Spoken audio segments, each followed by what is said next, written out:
du côté de la S Saint-Etienne. On attend un tout petit peu parce que tous les matchs ont le coup d'envoi en même temps à 20h45 précise. Un match qui est arbitré par monsieur Bertrand Layet, et vous voyez qu'on a beau être à la 37e journée, il y a une grosse ambiance. Voilà, c'est parti pour cette rencontre Saint-Etienne-Marseille, le 42e Saint-Etienne-Marseille de l'histoire, avec des Marseillais qui vont devoir surveiller notamment en début de rencontre justement leurs adversaires stéphanois qui eux ont à cœur de bien finir tout simplement la saison avec Feindouno, le centre de Feindouno et déjà la sortie de Carasso un petit peu hésitant, il s'est gêné avec sa défense. Ouais, les Stéphanois qui cherchent immédiatement à aller se jouer dans le camp marseillais. On a vu Ilan dès le coup d'envoi tenter un petit dribble 1 contre 1. Attention parce que Perrin est passé et derrière il faut l'intervention de Julien Rodriguez pour stopper cette offensive stéphanoise. Voilà, les Stéphanois ont donné le ton, les Stéphanois ont l'intention de rester bien vivants dans cette Ligue 1. Alors certes, au niveau des ambitions du club, c'est pas énorme, on peut peut-être encore aller viser une coupe UEFA, mais c'est moins en tout cas que ce qu'on aurait pu croire à un moment de la saison. En revanche, ils ne vont pas fausser le championnat loin de là. Non, mais les Stéphanois ont souvent raté le coche cette saison, au moment où ils pouvaient passer dans les 4-5 premières places, au moment de confirmer et de passer un cap, ils ont souvent coincé. Alors c'est vrai que c'est un peu tard pour eux maintenant pour repasser ce cap-là, mais ils ont vraiment envie de bien finir la saison, de se racheter par rapport à son public. Et puis bon, c'est quand même un gros match. Jouer l'OM, c'est toujours un événement. Avec une énorme intervention ici de Camara qui porte le brassard de capitaine dans l'absence de Julien Sablé devant Franck Ribéry. Qui a été largement critiqué à l'issue de la finale de la dernière Coupe de France, non seulement pour sa prestation durant la rencontre, mais également parce que il n'a pas tiré de pénalty. On ne va pas refaire l'histoire. Franck Ribéry a déjà beaucoup apporté à ce club olympien depuis qu'il porte ce maillot. Évidemment, on attend aussi une réaction des cadres. Ribéry en tête parce que du côté de Djibril Cissé, il y avait eu un doublé face à Sochaux. Samir Nasri lui est égal à lui-même, mais c'est vrai qu'on attend un petit peu une réaction de Franck Ribéry à l'occasion de cette rencontre. Franck Ribéry est un joueur généralement il est assez réactif et il n'enchaîne pas souvent de mauvaises prestations de suite. C'est un joueur qui a la faculté de rebondir parce qu'il a un gros mental, un peu à l'image de Djibril Cissé. C'est pour ça que ce sont des joueurs qui sur des échecs arrivent à rebondir assez facilement. Allez, c'est reparti avec Pascal Feindouno côté gauche. Pascal Feindouno, il aime l'Olympique de Marseille parce que lors des dernières saisons, il a déjà marqué 3 fois contre l'équipe olympienne avec ici le travail, la doublette marseillaise, Loïc Sana et Habib Bey qui se font sanctionner pour cette faute sur le Stéphanois Frédéric Guarin, qui est une des surprises, donc la titularisation du Colombien à la place de Julien Sablé. Et tout de suite, Cédric Carasso qui est obligé de placer son mur parce que c'est le premier coup de pied arrêté dangereux. Le Guarin qui avait bien provoqué. C'est vrai qu'il a un visage un petit peu plus offensif que Julien Sablé, qui est un joueur qui est un récupérateur pur et puis vraiment purement défensif. Avec une frappe là qui est dévissée de la part d'Ilan, le Brésilien. C'est vrai qu'il y a en plus pas mal de tensions historiques entre les deux clubs. Ça fait partie, on en joue Lyon maintenant, mais des deux clubs tout simplement les plus titrés de l'histoire du championnat de France. Ce sont deux monuments sacrés et nous sommes dans l'enceinte de Geoffroy Guichard. C'est le dernier match de la S Saint-Etienne à domicile. Et Justin, dans ces cas-là, on a toujours envie, même quand il n'y a pas d'enjeu particulier sur le plan sportif, on a envie de faire plaisir à son public. Ouais, puis ils ont eu beaucoup de ratés à domicile, ils ont perdu beaucoup de points à domicile, donc ils vont vouloir bien finir. Alors c'est vrai qu'il n'y a pas une pression énorme pour eux au niveau classement parce qu'ils sont première moitié de tableau, mais bon, pour accrocher l'Europe, il faudrait vraiment que les autres s'écroulent devant. Mais malgré ça, malgré le fait qu'il n'y ait pas de pression au niveau classement, ils vont vraiment vouloir s'imposer. On l'a dit et on va le répéter encore, jouer l'OM c'est toujours un événement et battre l'OM c'est toujours un exploit. Oui, puis raison de plus pour se faire plaisir également. Exactement. Donc se faire plaisir c'est aussi quand même la base du sport et à la base du foot. Oui, et puis sur ces matchs de fin de saison, les joueurs ont aussi envie de montrer qu'on peut compter sur eux pour la saison prochaine. Donc c'est aussi l'occasion de se montrer et de montrer qu'on est au niveau, qu'on peut être un des éléments sur lesquels le club comptera la saison prochaine. Avec Habib Bey qui impose son physique devant Pascal Feindouno, le capitaine marseillais. Un des piliers de cet effectif marseillais parce qu'il y a eu pas mal de rotations dans l'effectif d'Albert Raymond. Habib Bey lui a quasiment disputé toutes les rencontres depuis le début de l'année. Saint-Etienne, vous le disiez, qui a eu du mal à rester au contact des meilleurs, qui a quand même occupé la troisième place du championnat à mi-championnat. On était à la 18e journée. Ils ont cru, ces Stéphanois, pouvoir revenir en Europe et pourquoi pas par la plus belle des Coupes d'Europe du côté de l'OM. C'est l'objectif minimum. C'était l'objectif annoncé en début de saison, cette Ligue des Champions. Depuis le coup de colère qui va devenir presque légendaire peut-être de Robert Louis Dreyfus la semaine dernière à l'issue de la Coupe de France. C'est un minimum vraiment demandé aux joueurs marseillais.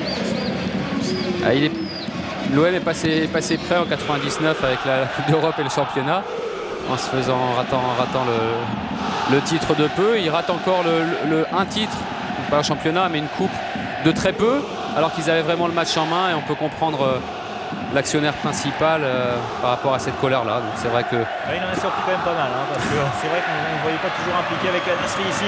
Le bon ballon glissé par Samir Nasri, la défense stéphanoise qui est déjà revenue avec notamment Loïc Perrin. Il fait aujourd'hui son 50e match en Ligue 1. Guarin, Milan, c'est très près par Julien Rodriguez.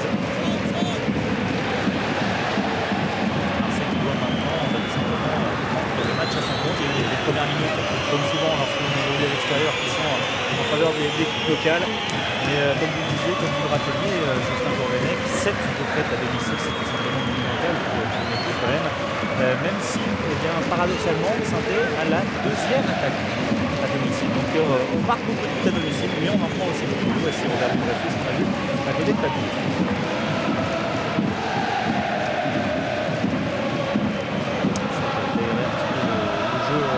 Bey, le crochet David Bey qui s'est fait derrière reprendre par Pascal Feindouno. Faute de l'attaquant. On voit Albert Raymond ici en gros plan. Évidemment, est-ce qu'Albert Raymond sera encore présent l'année prochaine? Ça, on ne peut pas le savoir. On sait encore moins sur l'avenir d'Ivan Hachek. Franck Ribéry. On sait qu'il y a quand même pas mal de tensions internes à Saint-Etienne, mais de bons résultats peuvent souvent aplanir toute cette tension.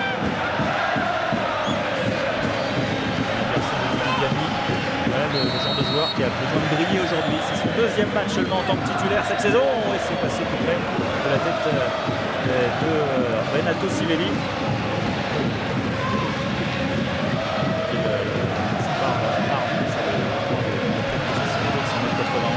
On a aperçu brièvement Lorenzen également, deux joueurs très à l'aise dans ce domaine.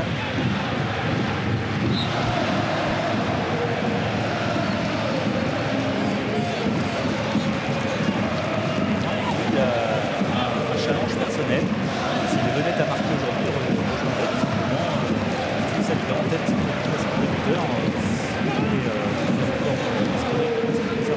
Petit nombre de buts, 13 buts seulement pour le meilleur buteur du championnat. Oui, c'est vrai que c'est peu. D'un autre côté, c'est toujours bien de finir meilleur buteur, même si ça va se jouer à 13, 14, peut-être 15 buts. C'est vrai que si Mamadou Niang venait à marquer et être meilleur buteur, il en est à 12 buts et 7 passes, qui est quand même un très très bon bilan. Il a beaucoup joué, mais il a aussi été très présent, très régulier et surtout décisif. C'est ce qui fait la différence par rapport à peut-être à sa saison dernière, où là il est encore plus décisif pour son équipe cette saison. Et 12 buts, tout comme Paoletin, le Parisien, et 13 buts pour Savidan, le joueur de Valenciennes, Guarin qui attend un petit peu une solution. Il y a Perrin qui était dans une position axiale, mais avec toute la défense marseillaise qui ne s'est pas laissé piéger. Il n'y avait pas beaucoup de mouvement là, sur le front de l'attaque stéphanoise. On a senti le Colombien un petit peu désarmé, ne sachant pas à qui donner. Alors que précédemment, en revanche, on a bien vu la percussion, la force des percussions de Samir Nasri. Ça, c'est pas du côté. Il a vraiment mûri et explosé cette saison avec un bon ballon et le ballon coupé au premier poteau, mais qui n'est pas cadré. C'est récupéré par Feindouno. Il a glissé Sivelli. C'était Alexana, pardon. Guarin. Vous le disiez, Guarin il provoque beaucoup plus que Julien Sablé. Et là, il va chercher la faute dans la surface, mais c'est lui qui va se faire sanctionner par Monsieur Layek avec, dans ces cas-là, un carton pour simulation. C'est un vrai dribbleur, hein, Guarin. Il aime bien les 1 contre 1 et ce, quelles que soient les zones du terrain. Alors Pascal Feindouno lui adore les 1 contre 1 sur les côtés, notamment sur son côté gauche, mais Guarin c'est même des 1 contre 1 dans l'axe, ce qui est assez rare. Un peu comme Samir Nasri, vous l'avez dit. Mais bon, là, c'est vrai que c'était 1 contre 3. Il n'y a absolument pas faute du côté marseillais. Monsieur Layek, c'est pas fait prendre. Jérémy Janot, que l'on a encore aperçu sur le banc stéphanois. Dabo, prend pas de risque. Marseillais qui avait eu du mal à s'imposer au match aller, qui néanmoins avait arraché la victoire 2-1 face à cette équipe stéphanoise.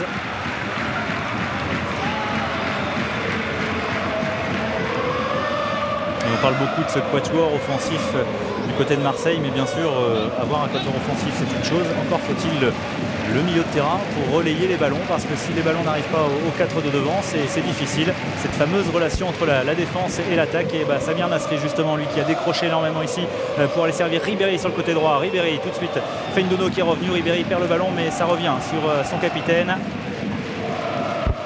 Mais les Marseillais ont la bonne formule, hein, avec la complémentarité de Sana et Mbami, qui jouent relativement simple et qui ont quand même la possibilité avec Nasri qui décroche beaucoup, de trouver un relais et d'avoir vraiment une bonne complémentarité entre la récupération de la balle et puis la création pure dont se charge le plus souvent Nasri. Oui, peut-être aussi la montée d'Habib Bey qui peut être importante, parce que c'est vrai qu'on a vu Pascal Feindouno redescendre énormément pour bloquer Franck Ribéry. Si Bey lui parvient à prendre ce couloir, ça pourrait déstabiliser un petit peu le bloc défensif stéphanois. Les Stéphanois qui iront à Sochaux pour la dernière journée, alors que l'OM recevra Sedan. Un Sedan qui pourrait être démobilisé à l'occasion de cette dernière journée, mais c'est aujourd'hui que l'Olympique de Marseille peut peut-être assurer sa place en Ligue des Champions, ce qui serait quand même une sacrée performance, et être dauphin de Lyon depuis quelques années, c'est déjà un sacré résultat.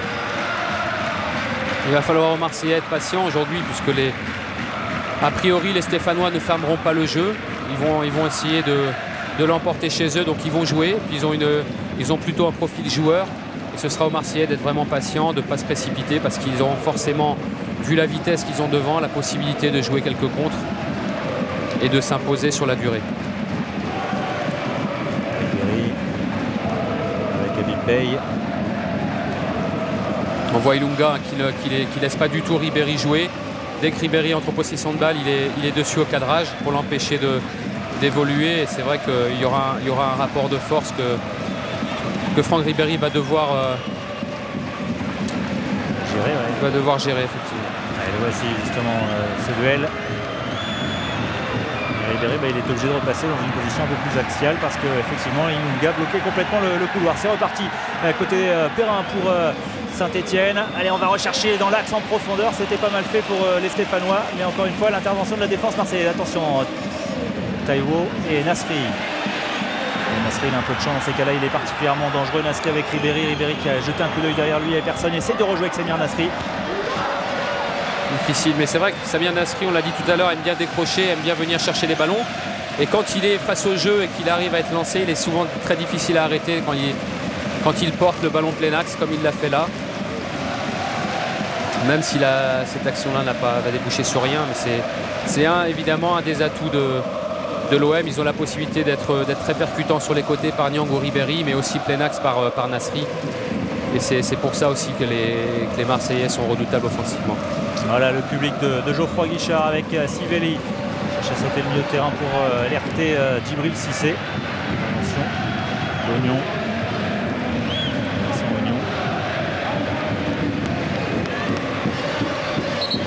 Absolument aucun risque.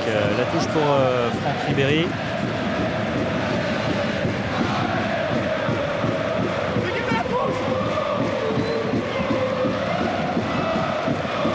Le duel Ribéry-Ilunga avec derrière Guarin qui est revenu. Il a réussi à centrer quand même l'international français. Là c'est clair, hein, depuis les 3 premières minutes où Saint-Etienne a essayé de dynamiser et peut-être de dynamiter même la défense marseillaise. Maintenant c'est Marseille qui a vraiment l'emprise sur le jeu.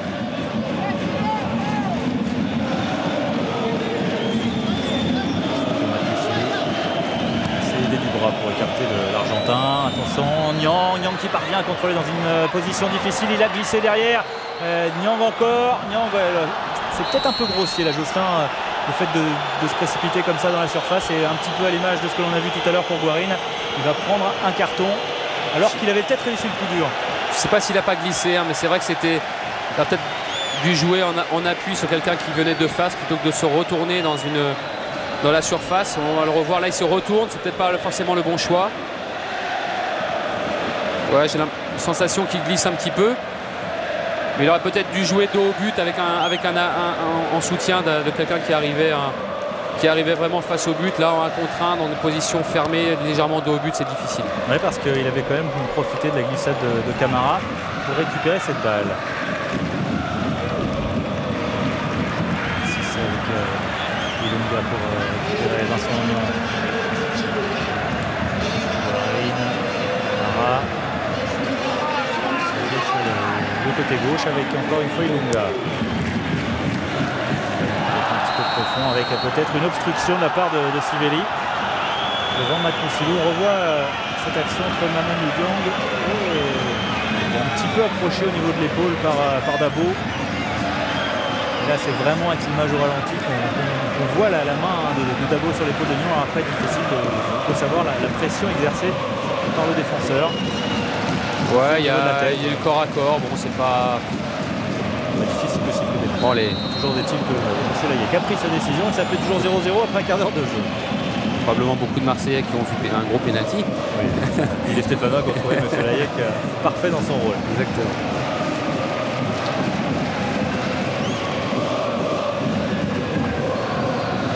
Et on va mettre le ballon dans la boîte.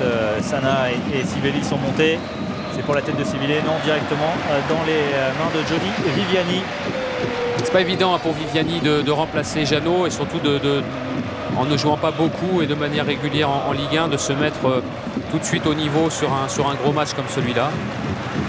Et c'est vrai que tous ces ballons aériens sur lesquels il va s'imposer vont forcément lui donner de la confiance. Et Viviani qui avait disputé un match à Lorient, et vous voyez que Ilunga a peut-être pris la mesure de Ribéry sur les premières minutes. Donc Franck Ribéry, il a changé de côté, mais ça a été récupéré par Guarin. Grosse faute sur Ilan. Julien qui se frotte la base du tibia. Gros engagement de Julien Rodriguez, mais super prise de balle d'Ilan, un vrai contre-pied. C'est allé vite sur sa prise de balle. Il a fait prise de balle enchaînement.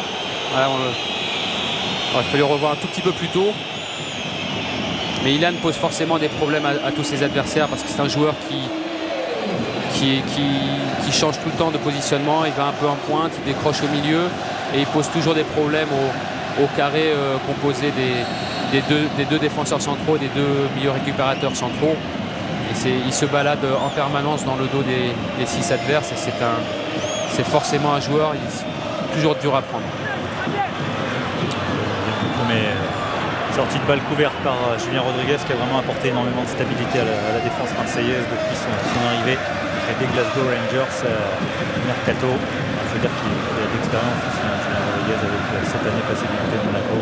Plus les joutes écossaises qui sont pour un défenseur assez particulière. Ouais, puis je pense qu'on le dit peut-être pas assez souvent, mais c'est aussi un joueur très intelligent qui est peut-être moins complet que certains défenseurs, mais il est très intelligent parce qu'il joue vraiment dans son registre. Il ne fait pas ce qu'il ne sait pas faire, notamment au niveau relance où il est très très sobre et il fait des choses très simples. Effectivement, c'est une preuve d'intelligence de faire ce dont on est capable, avec encore une fois un ballon gratté par Lorixana.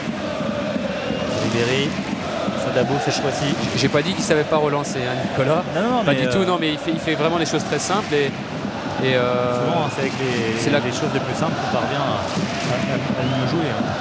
Exactement.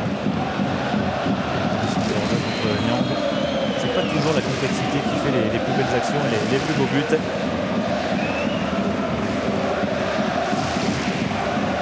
Non, souvent dans une équipe, l'équilibre se trouve quand chaque joueur joue sa partition, joue vraiment dans son rôle. Quand des joueurs sortent un peu de leur registre et essaient de tenter des choses qui dont ils ne sont pas vraiment les spécialistes, souvent ça ne fonctionne pas bien. Et là on laisse plutôt à Nasri, à Ribéry le soin de peaufiner, je dirais, le jeu d'attaque. Perrin. Taïwo qui va concéder le corner. On voit beaucoup Perrin jouer sur le côté, ce qui n'est pas forcément habituel pour lui, mais c'est vrai que Van Assek avait choisi ce soir de réorganiser un petit peu son milieu de terrain en ne faisant pas démarrer Julien Sablé, un petit peu à la surprise générale, mais ça reste son choix et du coup le milieu est un petit peu réorganisé. On s'attendait peut-être à voir un peu plus Landrin côté droit et là c'est plutôt Luc Perrin qui prend le côté. Qui va dégager, mais un ballon très aérien. Guarin remet directement sur Ribéry. Nouvelle touche pour les Stéphanois. Après 20 minutes de jeu, toujours ce score de 2-0 à 0. On ne peut pas dire que les deux gardiens aient vraiment eu du travail depuis le début de la rencontre. Guarin face à Nasri. Avec deux joueurs avec pas mal de technique et c'est Samir Nasri qui s'en sort. Il remet sur Taiwo. Qui essaie d'allonger un tout petit peu. Il allonge tellement que ça va revenir directement sur Viviani. Ouais, deux équipes qui se livrent mais au milieu de terrain. Sinon on ne prend pas de risque inconsidéré. En tout cas pour l'instant aucune occasion.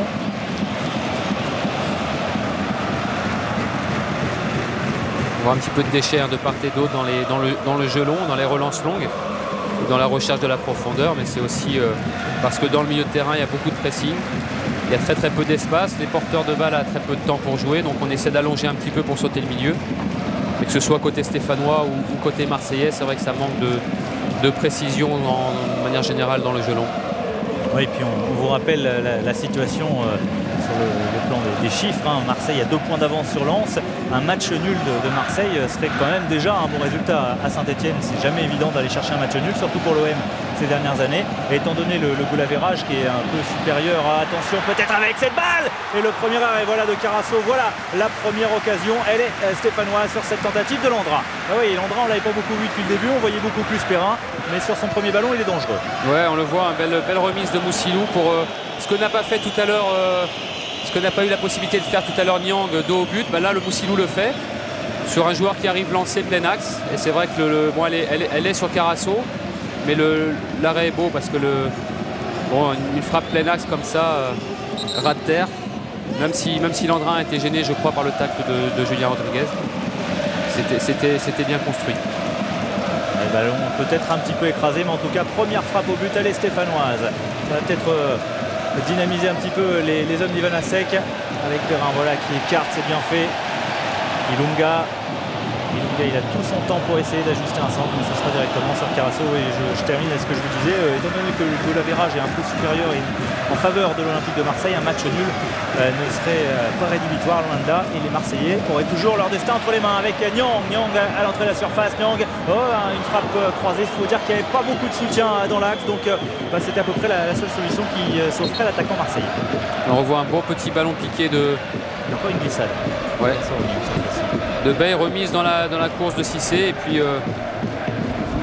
un petit peu excentré Mamadou Niang, mais il fait le choix de frapper, ce qu'on ne peut pas lui reprocher à 1 contre 1 dans la surface. C'est un vrai attaquant, il tente. Et ça fait 2 fois que les défenseurs stéphanois glissent. On a vu Camara tout à l'heure, ici c'est Vincent Ognon. C'est peut-être une piste à explorer en ce début de rencontre pour les Marseillais, parce que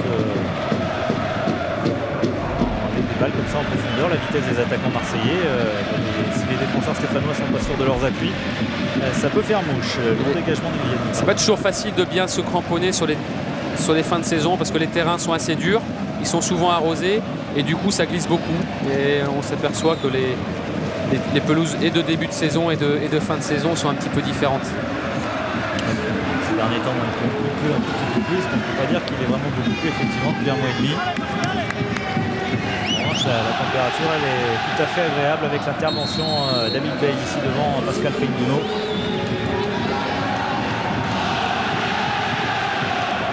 buts je vous disais contre l'OM les 2 dernières saisons, 2 ici même à Geoffroy Guichard pour Feindouno. De l'autre côté il y en a un également, il est sur le banc, c'est Pagis qui aime bien marquer contre la S Saint-Etienne. D'ailleurs il avait marqué au match.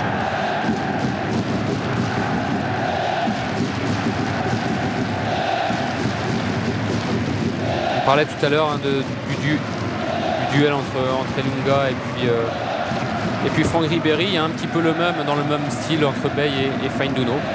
Parce que Bey va absolument pas vouloir laisser de champ et la possibilité à Feindouno de venir le provoquer, le chercher en 1 contre 1. La sortie de Vincent Ognon qui était prolongée par Perrin, on recherche tout de suite à renverser sur Feindouno justement, mais c'est Habib Bey qui est le premier sur le ballon. Dégagement sur Cissé. Cissé essaie de protéger son ballon, attendre un petit peu de soutien. Ribéry, il a été bien pris en début de rencontre par Ilunga, il est bien pris désormais par Dabo.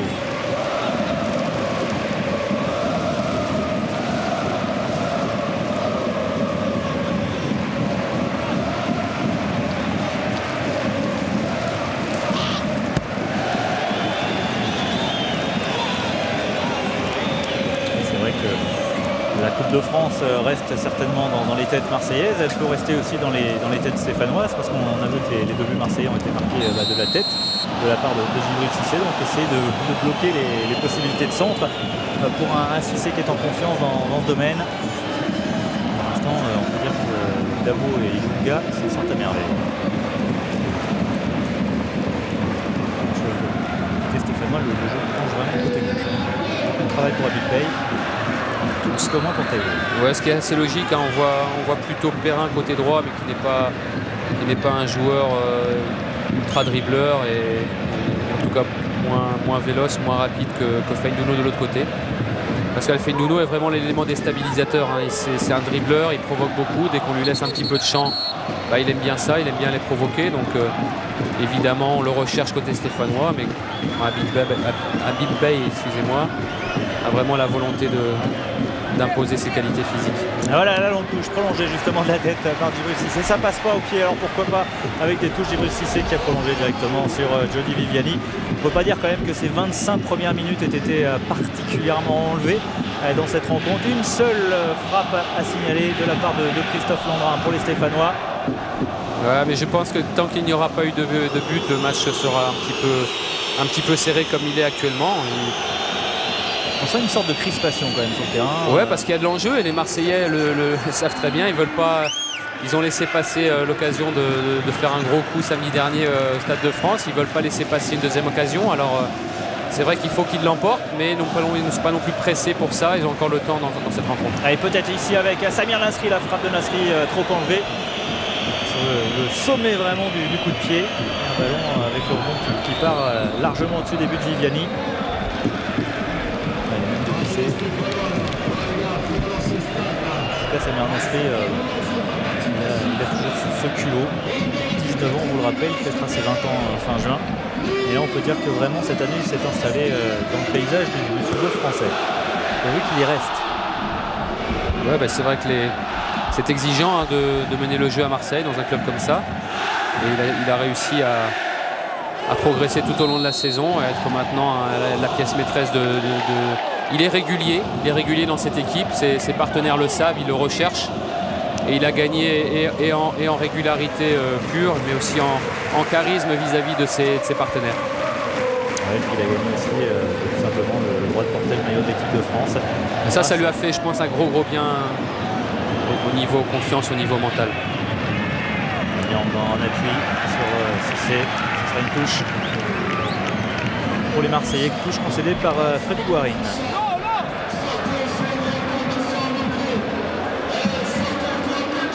Les touches d'Habib Beye, hein, c'est quasiment des corners. Sauf que les Marseillais ne mettent pas beaucoup de monde dans la surface. Il est tellement loin, c'est encore Cissé qui parvient à la prendre quand même quasiment à l'angle des 6 mètres.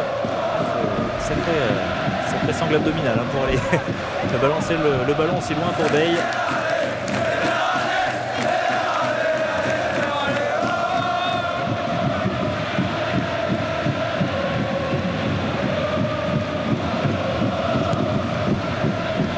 De la demi-heure de jeu, toujours ce score de 0-0 et toujours on va dire ce match aussi crispé parce qu'on ne sent pas vraiment les joueurs libérés, alors qu'on vous disait côté stéphanois il pourrait y avoir cette joie. Mais non, c'est le dernier match, c'est l'OM, on ne peut pas vraiment non plus se lâcher complètement parce que si on perd à domicile un 8e match pour terminer, ça fait un petit peu tâche. Du côté des Marseillais, il n'y a pas de raison non plus de prendre des risques inconsidérés, surtout qu'il y a encore le traumatisme de la semaine dernière du Stade de France. Landrin. On aura du mal, côté stéphanois, à prendre le dessus si on n'arrive pas à trouver un peu plus Feindouno, un peu plus Ilan, qui sont les deux animateurs principaux hein, du jeu des Verts. Et là, pour le moment, les Marseillais arrivent vraiment à bien s'organiser pour bloquer les sources et puis ces deux joueurs.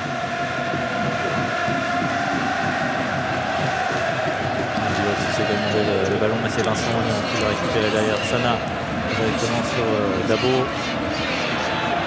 De la part de Perrin, Ilan, carte sur Dabo.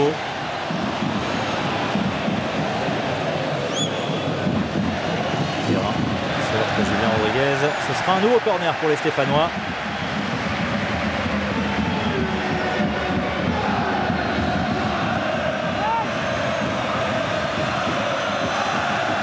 et Amiens avait perdu 2-1, 2-0 il y a 2 ans, 3-0 il y a 3 ans, 5-1 il y a 4 ans.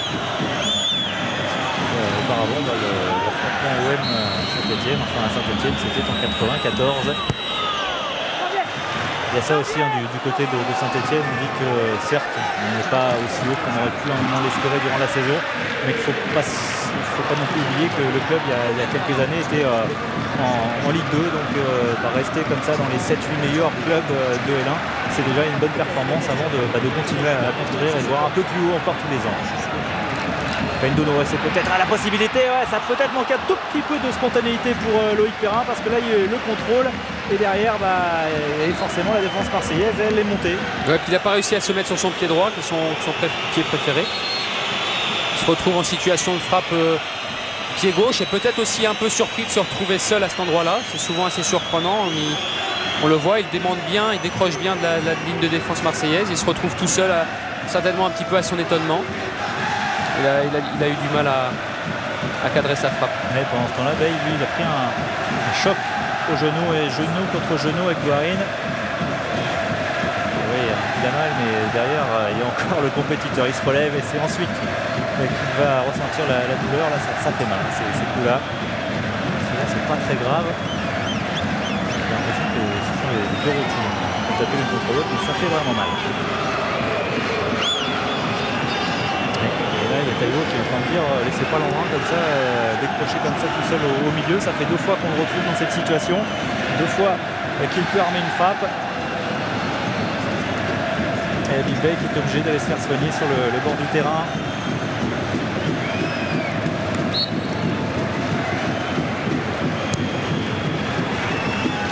Le jeu a repris, les Marseillais sont pour l'instant à 10.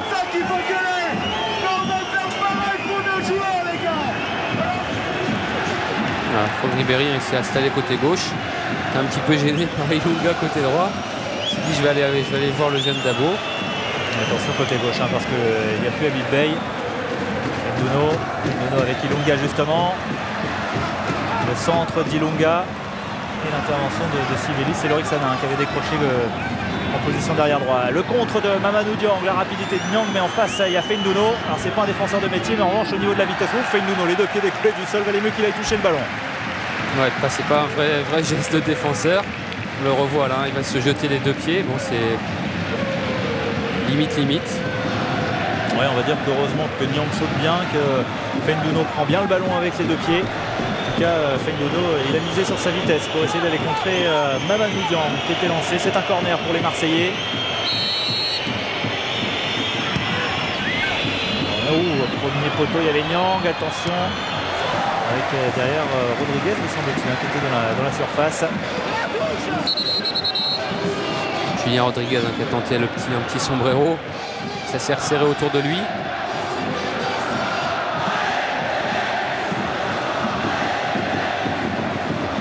Ribéry à qui l'intersaison devrait faire beaucoup de bien parce qu'on rappelle quand même qu'il a vécu une saison l'année dernière complètement folle avec il y avait un jeu pas possible, derrière il a enchaîné avec la Coupe du Monde, donc il n'a pas pu se reposer, Franck Ribéry. Alors certes il y a 2 matchs avec l'équipe de France au mois de juin, mais ensuite il faudra vraiment qu'il coupe parce qu'on sent quand même qu'il a été émoussé par cette très longue saison et puis on va dire ces 2 saisons complètes quasiment enchaînées. Ouais. C'est éprouvant et on va laisser l'action se finir. Nasri, Cissé voilà, qui est servi. De pause. Très difficile, il est arrêté, ballon arrêté. Alors même s'il a une grosse frappe, d'une part c'est très difficile techniquement de donner de la force au ballon, mais en plus il surprend personne, surtout pas le gardien. Ouais, puis Ilunga n'a pas bougé, donc et là il aurait fait un extérieur magnifique et très difficile à réaliser pour aller tromper Viviani. Ouais, pour revenir sur Franck Ribéry, c'est à la fois la fatigue physique parce qu'il a enchaîné avec une Coupe du Monde, on lui laisse forcément des plumes, mais c'est aussi la fatigue psychique. Mentalement, il a eu beaucoup de choses à gérer, et notamment une Coupe du Monde et un statut de joueur titulaire en équipe de France, alors qu'on ne l'attendait pas forcément là. Déjà, il était la surprise un petit peu de la liste de Domenech, et ensuite, tout est allé très vite pour lui, et c'est vrai que ça, faut que ça se digère également. Il y a 4 ans, il jouait quand même à Brest en national, Franck Ribéry. En n'étant pas tout le temps titulaire. On ne le dit pas toujours, mais il était plutôt joker de luxe à Brest, avant d'exploser à Metz. Oui, avec un passage par la Turquie également, Galatasaray. Mais bon, c'est vrai que c'est des trajectoires qui sont comme celle de météorite. Bon, il y en a une évidemment à laquelle on pourrait comparer celle de Ribéry, c'est celle de Drogba, qui lui a poursuivi sur la même lignée. Et non, il n'a pas eu la même Coupe du Monde, Drogba, non plus que celle de Ribéry. Nasri. Niang face à Dabo Niang, et il a cherché le crochet intérieur. Il est toujours en possession du ballon. Là, il va récupérer la touche, le Marseillais. Et puis Drogba, il joue pas en national. C'est déjà Guingamp et derrière il est parti en flèche. En même temps, ce sont des belles histoires. C'est quand même un peu celle de Steve Savidan. Si Savidan est déterminant derrière en buteur du championnat de France, ce serait une sacrée histoire. Et le centre de Ribéry, mais là, dire que Loïc Sana a été pris dans la tenaille.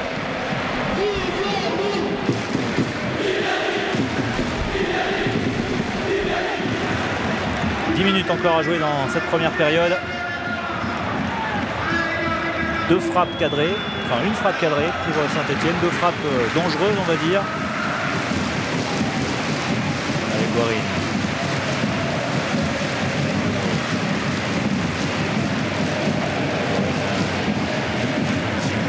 Le débordement, il va glisser sur le ballon, Frédéric Guarin. Fainduno. Et Moussilou, c'est bien fait, un contrôle orienté de Matt Moussilou et derrière sa reprise qui vient tout simplement se heurter à la jambe de Sivelli, mais c'était bien fait de la part d'attaquant stéphanois. C'est pas terminé. Perrin, ouais, là l'épaule avec Taïwo, c'est difficile. Parce qu'il il est costaud, hein, le Nigérian. Alors, il est très bon dans ces situations-là, Samir Nasri. Malheureusement, ça débouche sur rien. Ça s'anime un petit peu, il y a un peu plus d'espace en cette fin de première période. On a pu apprécier le geste de l'attaquant de Matt Moussilou. Fainduno va pouvoir frapper, la frappe de Fainduno, l'arrêt de Carasso. Voilà, ce sont les Stéphanois qui sont les plus dangereux. Ils n'ont peut-être pas la maîtrise du jeu, mais en revanche, ils arrivent eux à se mettre en situation pour tenter des frappes. Ouais, c'est vrai que les récupérateurs marseillais sont un petit peu loin de Fainduno. Il a tout le loisir d'ajuster sa frappe. C'est vrai que Carasso fait un super arrêt.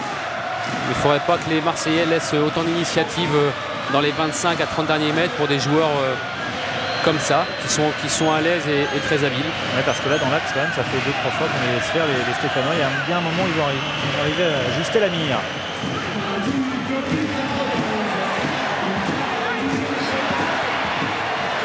Un peu de laxisme dans la défense marseillaise. C'est dans ces situations-là que les Marseillais sont dangereux. Ribéry un peu seul. Bien pris par Vincent Oignon. Mais bon retour de Guarin qui joue un peu plus bas ce soir. Qui a réussi à venir bien gêner et à annihiler la contre-attaque marseillaise.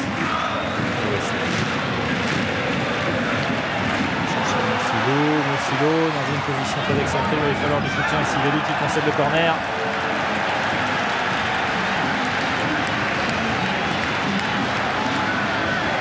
On revoit Fainduno qui fixe bien, qui se met bien en position de frappe. C'est Carasso qui s'était avancé quasiment aux 6 mètres pour fermer l'angle de frappe, pour réduire l'angle.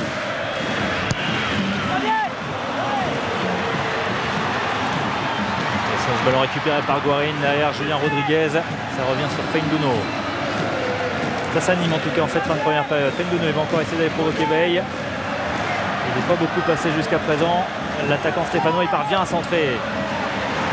Et à chaque fois ça revient sur un Stéphanois. Camara, Guarin, derrière encore le tac de Rodriguez avec beaucoup d'autorité. Il est allé aussi, et j'ai bien l'impression qu'il a quand même touché le Colombien. Bon, il est allé se battre pour la conquête du ballon. C'est Taïwo qui a dégagé ce ballon la première fois avec Camara. Il essaye un petit crochet sur Loïc Sana. Et du Sana, Rodriguez. Là, à la différence de l'action précédente sur Fainduno, les Marseillais sont bien montés sur le porteur, en l'occurrence Camara, puis Guarin, pour les empêcher de jouer et être dangereux.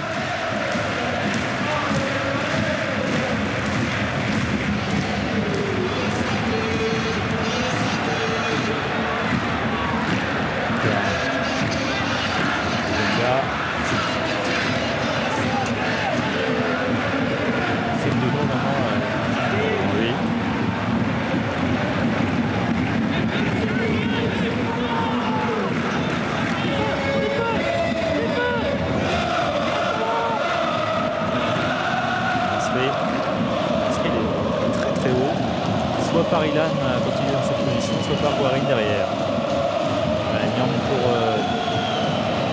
Taiwo derrière. Là, il va falloir vraiment que les latéraux essayent d'aider le milieu de terrain marseillais parce que pour l'instant la défense stéphanoise est vraiment bien en place. J'allais dire, on a pu apprécier le métier de Sivelli. Comme il est allé avec le corps, il a poussé un tout petit peu, mais bon, ça n'a pas échappé à M. Layek qui était bien placé.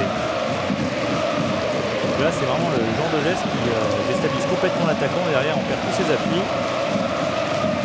Pas facile hein, pour Moussilou de se retrouver face à Sivelli et Rodriguez. Affaire à deux clients, très très rigoureux et très engagé.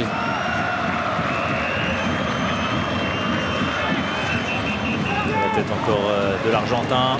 Fenduno repris par Franck Ribéry alors qu'il était en train d'armer sa reprise. À tête d'Mbami, attention à ce ballon que les Marseillais ne parviennent pas vraiment à dégager. Camara, Ilan avec Lorixana. C'est quand même un peu confus hein, ce dégagement. Personne ne parvient vraiment à contrôler le ballon. Et Fenduno. Fenduno il en rajoute. Là ça sent la fin de saison. Hein. Fenduno encore.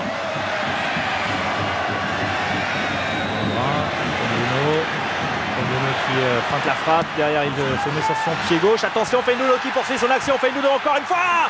Et il y avait du monde au deuxième poteau. La plus belle occasion pour les Stéphanois. Il y avait Perrin au deuxième poteau. Mais vous avez vu comme Fenduno en s'amusant, il a mis le feu dans la défense marseillaise. J'allais dire hein, tout à l'heure que les Marseillais ne ressortaient pas, étaient un petit peu passifs. On les voit, ils restent, hein, ils ne sortent pas. Ils défendent très très près de leur but. Et évidemment, Fenduno a le contre sur cette deuxième frappe. Alors, je pense qu'il frappe vraiment en but, hein, qu'il ne cherche pas le centre. Mais il y a un petit... Je crois que c'est Perrin qui est un petit peu en retard au second poteau. Il n'y a pas que Perrin, parce que là, plus personne n'était au marquage.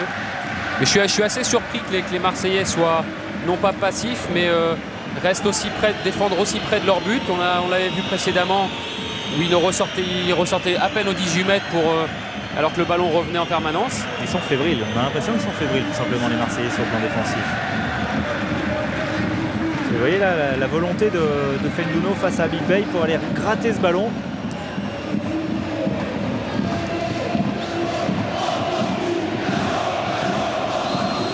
C'est un avertissement sans frais pour les Marseillais. Albert Raymond va avoir encore pas mal de boulot pour replacer ses joueurs. Voilà, il est en train de le faire, mais je pense qu'au vestiaire, le discours risque d'être musclé parce qu'on vous le disait, la Ligue des Champions, enfin la place en Ligue des Champions, c'est une priorité. Et tant qu'à faire, autant aller chercher la deuxième qui vous assure d'y participer sans avoir à passer par le tour préliminaire parce que comme souvent, il y aura des clients en tour préliminaire de Ligue des Champions et rien n'est joué loin de là. Il pourrait y avoir des équipes comme Arsenal par exemple, le Milan AC, imaginez. Bon, après il y a des têtes de série mais c'est pas évident que Marseille le soit forcément. En tout cas la troisième équipe française.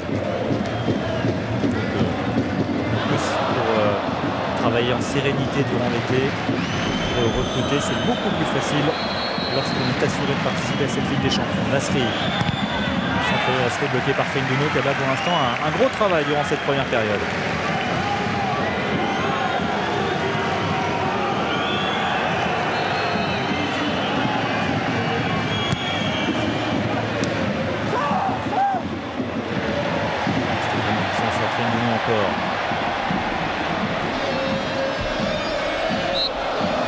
Encore la volonté de David Bay hein, d'aller chercher Fenduno, de ne pas le laisser venir le fixer. Il fait une faute très haute, très loin de son but.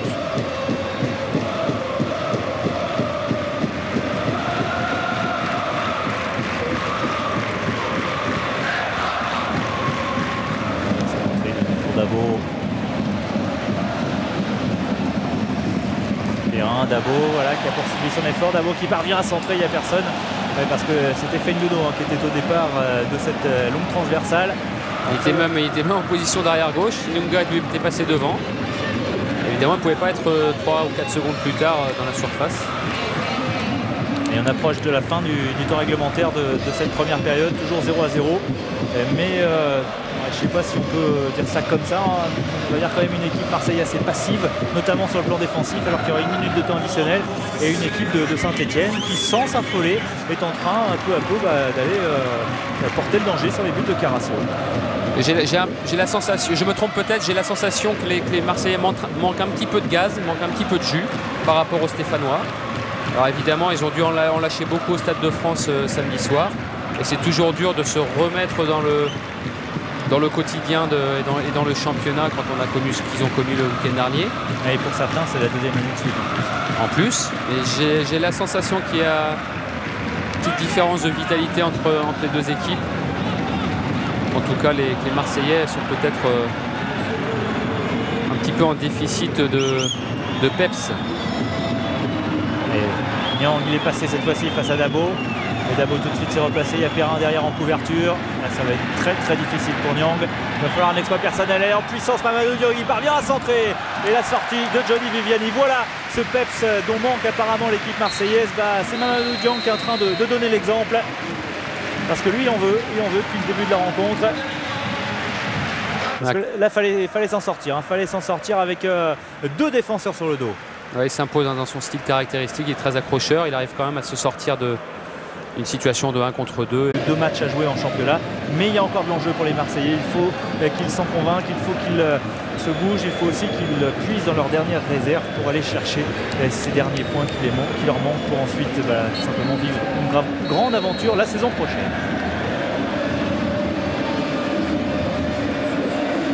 Et Monsieur Layek qui donne le coup d'envoi donc de cette seconde période. Marseille a quand même une sacrée carotte au bout de cette rencontre. Alors certes, il faut réussir un exploit, aller chercher un résultat. Geoffroy Guichard, ça leur est pas arrivé si souvent que ça ces dernières années. Mais bon, cette année, Marseille reste sur une énorme dynamique avec Nasri, peut-être le slalom de Nasri. Il a cherché peut-être un dernier crochet pour se mettre sur son pied droit, alors qu'il y avait le match ouvert pour le Marseillais. Pas Nasri à cette feinte de frappe. Il a, je pense, voulu se mettre sur son pied gauche, mais il n'avait pas réussi à prendre les défenseurs stéphanois à défaut. Allez, Guarin avec Mamadou Diong. Il n'y a pas eu de changement apparemment par rapport à la première période. On revoit le petit geste technique de Guarin pour éviter Lorik Sana. C'est très bien joué de la part de Guarin. Je ne suis pas sûr que Sana va beaucoup apprécier.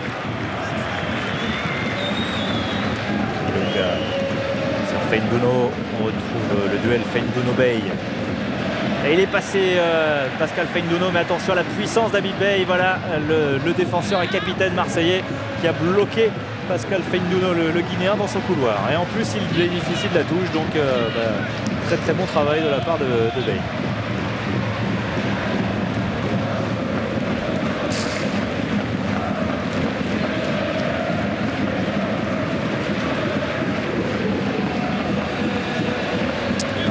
Qui reste sur 4 victoires consécutives, mais mieux encore 5 victoires lors des 6 derniers matchs.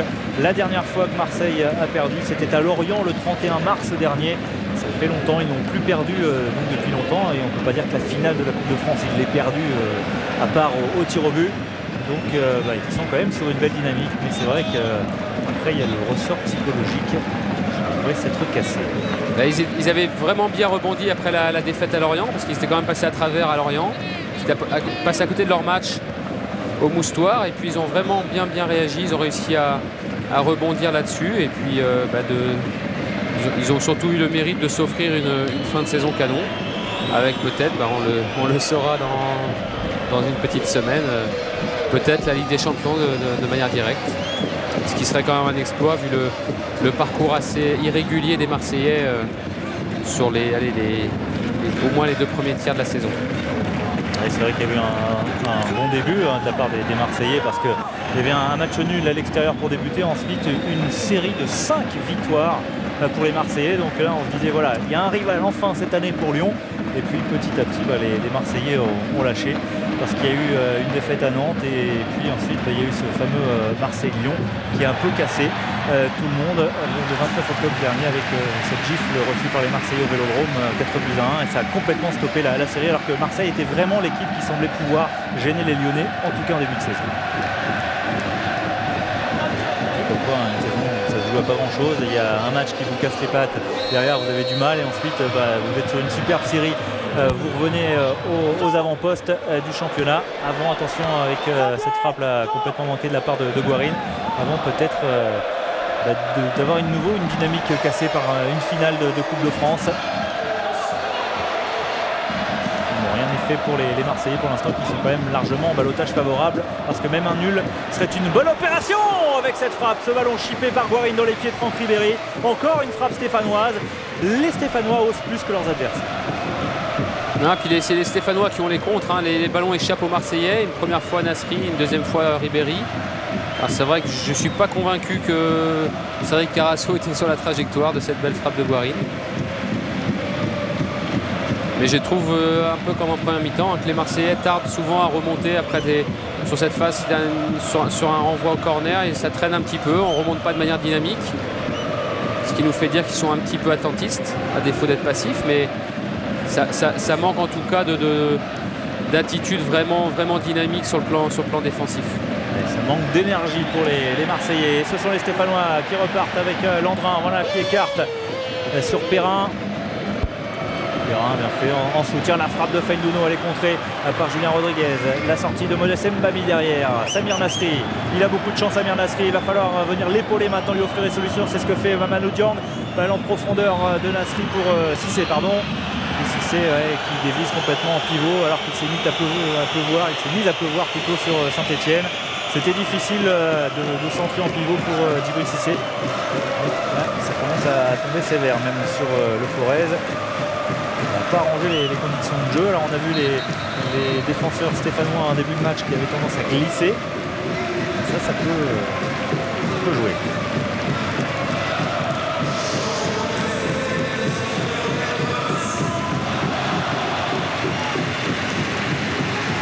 Avec un changement côté stéphanois assez tôt dans cette seconde période, la sortie de Vincent Ognon et l'entrée de Damien Perky. C'est assez rare de voir un changement précoce d'un des défenseurs centraux. Certainement que Vincent Ognon doit être un peu blessé. Parce qu'il y a, de manière générale, on ne change pas les arrières centraux. C'est très rare.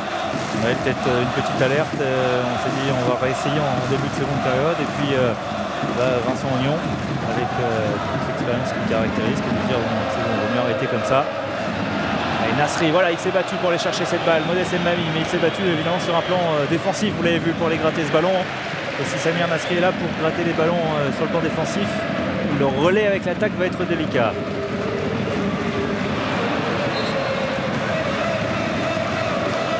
On a quand même avec Saint-Etienne et Marseille allez, on met Lyon hors catégorie, les deux meilleures attaques de ce championnat. Ce serait quand même un comble que ces deux meilleures attaques pour leur dernière confrontation cette saison ne nous marquent pas un petit but. Accélération de Guarin, encore une fois, il a fait la différence, même si derrière il manque de lucidité dans son dernier geste. Et c'est sur Rodriguez. Rodriguez qui a préféré céder la touche face à Matt Moussilou. En tout cas, il espérait peut-être une autre décision de l'arbitre. Il réclame une petite faute, il pense avoir été un peu tiré par le maillot, un peu poussé. On a aperçu les réchauffements ici. La frappe encore. Voilà, ils ont raison de tenter les Stéphanois. La frappe de Perrin, certes, elle peut paraître anodine, mais il pleut, les ballons qui rebondissent, c'est une faute de main, tout est possible. Alors que là, c'est Djibril Cissé. Mais là, justement, le ballon a fusé, ça arrive directement sur Vivienne. C'était bien joué cette combinaison. Une relance courte de Carasso pour Ribéry qui était très bas. Et sur un ballon donné de 40-50 mètres en profondeur pour Cissé, qui n'a pas pu intervenir avant la sortie de Viviani, mais c'était une situation de jeu qu'on n'a pas vu beaucoup depuis le début de la partie de la part des Marseillais. Et donc voilà, ça revient sur Perrin. Perrin en duel avec Taïwo. Faire se sortir voilà, de cette situation pour Perrin avec un petit peu de réussite. C'était revenu sur Ilan. Un bon retour de Sana qui était bien venu couvrir, bienvenu dans le dos d'Ilan pour lui intercepter le ballon. Et regardez, Ribéry est allé chercher cette balle. Nasri tout à l'heure le faire également. Nasri et Ribéry qui descendent très bas pour essayer d'aller chercher les ballons. Ils sont devant Niank et Cissé. Petite touche de On va y arriver, Ribéry pour Nyang, mais c'est récupéré une nouvelle fois par les Stéphanois. Voilà, avec un retour de Cissé qui vient défendre, non, de Nyang, pardon.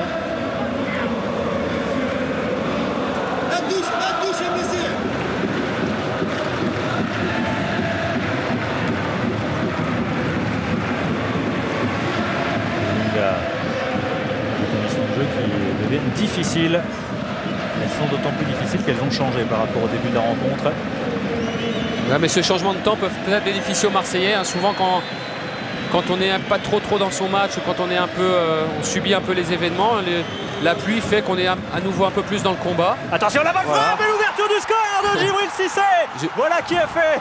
Bien vu Josselin. Je pensais pas si bien dire, mais c'est vrai que c'est assez, ça peut paraître anecdotique, mais un changement de temps avec une pluie comme ça vous réveille souvent et vous met inconsciemment dans le combat et puis dans le duel. Et écoutez, là, ça rafraîchit aussi. Ça rafraîchit, ouais, non mais c'est vrai,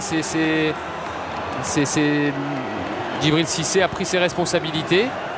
Il s'est vraiment mis en position préférentielle. Il a une très belle frappe. À partir du moment où c'est cadré, on va le revoir. Hein. Ribéry qui trouve un petit relais avec Nasri. Il a du champ.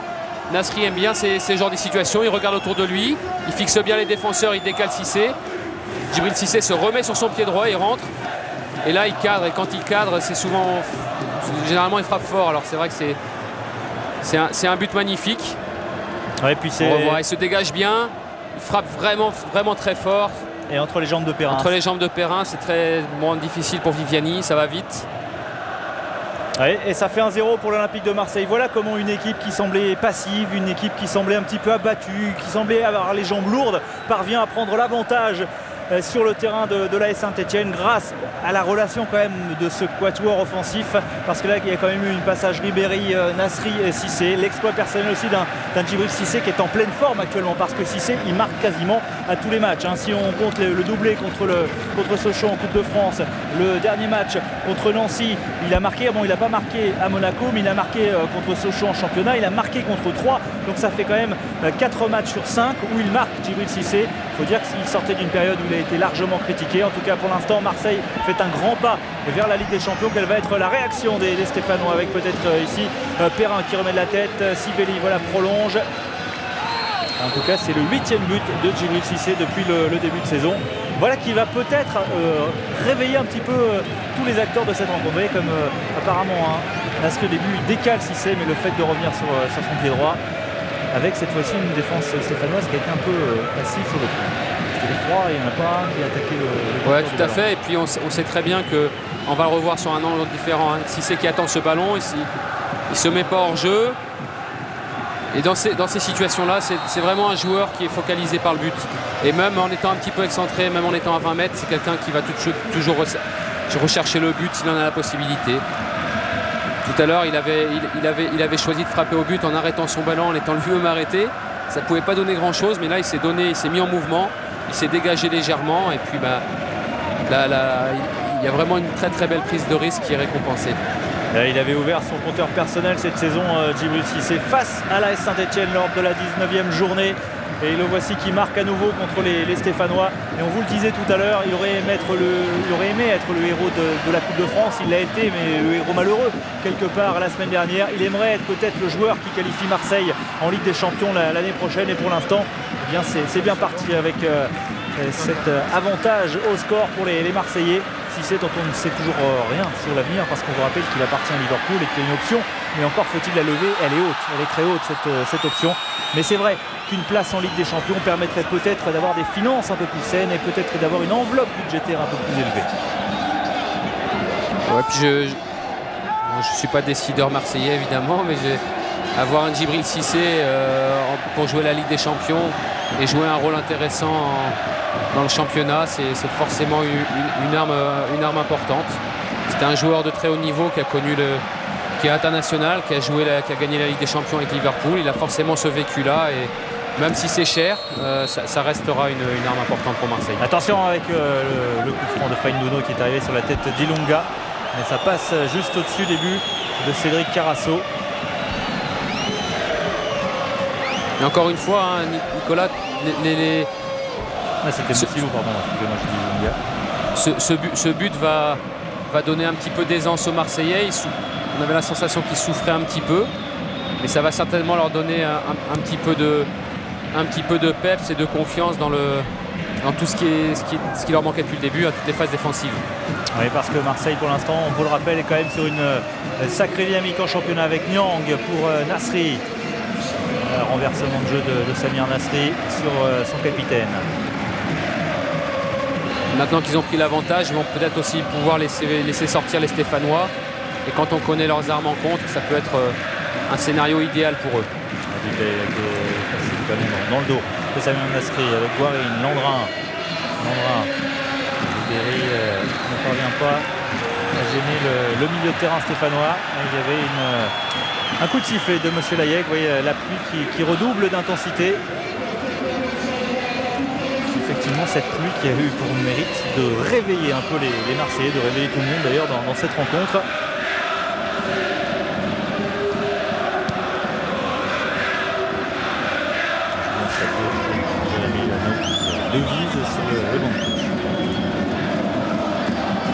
Difficile, hein, je pense, pour Julien Sablé de ne pas jouer ce match, ce gros match contre le club de la ville où il est né. Mais Marseillais, 10 ans à Saint-Etienne, forcément c'est un match particulier pour lui. On peut dire que ça doit être vécu comme une sanction par Julien Sablé. La tête de Cissé un peu esselée face à Zoumana Camara, Fangduno. Toujours cette belle activité dans le couloir gauche, Pascal Fangduno. Toujours aussi avec cette espèce de nonchalance, mais nonchalance feinte, hein, parce qu'on l'a vu. Lorsqu'il s'agit d'aller attaquer les ballons, il n'est pas le dernier. Ribéry, il est passé, Franck Ribéry. Voilà, c'est sur ce genre de geste technique qu'on peut déstabiliser une défense. Prolongé par Niang sur Cissé. Cissé, voilà, il a encore cherché à envelopper sa frappe, à l'enrouler. Mais bon, il avait glissé. Il ne faut pas lui en vouloir, hein, parce que c'est vrai que c'est sur une action presque similaire tout à l'heure qu'il a réussi à ouvrir le score. Ouais, sauf que là, Nicolas, il est un petit peu arrêté. Il a du mal à se mettre en mouvement sur sa prise de balle. Ce qui fait qu'il est quasiment en position arrêtée. C'est très très rare que dans ce genre de situation on soit dangereux. Ou alors le ballon est dévié, mais c'est tout aussi rare. Allez, Ribéry. C'est Christophe Landrin.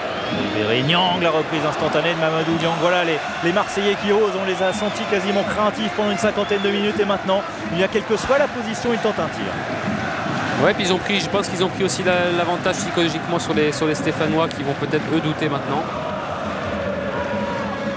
Et la confiance désormais semble être dans les têtes marseillaises. 1-0, 1 heure de jeu, il reste une demi-heure pour que les Stéphanois essaient de contrarier un peu cet objectif marseillais qui est de se qualifier en Ligue des Champions. Ce ne sera pas encore mathématiquement assuré parce que tout ne dépend pas du résultat de Marseille. Il faut également observer le résultat de Lens et de Bordeaux à l'occasion de cette 37e journée. Et en cas de défaillance de Lens et Bordeaux, Marseille serait assuré en cas de victoire aujourd'hui et d'une place en Ligue des Champions l'année prochaine.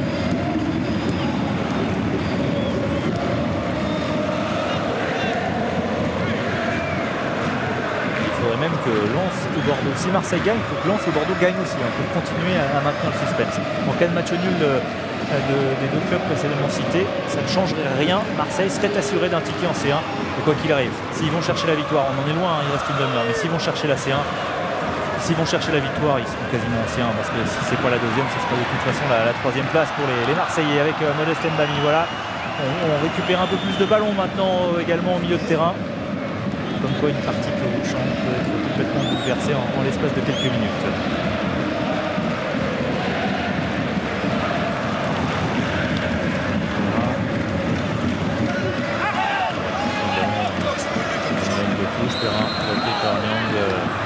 Lui intervient de toute façon illicite, estime M.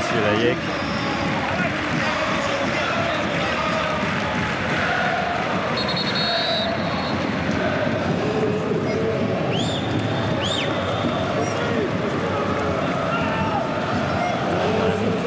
Là, ces joueurs.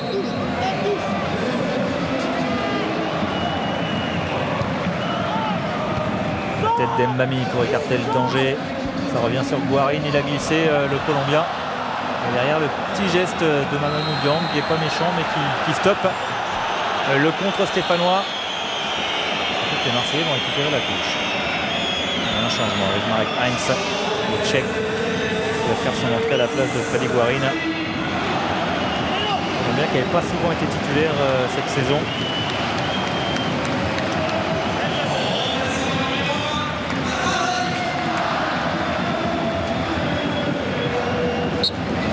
Avec Heinz qui va probablement prendre le côté gauche à la place de Feinuno qui va lui passer à droite à la place de Loïc Perrin, et Loïc Perrin va passer aux côtés de Christophe Langrin à la récupération devant la défense. Il va faire des misères à Duplay, il va en faire à Taiwo. Pascal Feinuno qui va récupérer la touche, Nasri l'a touché.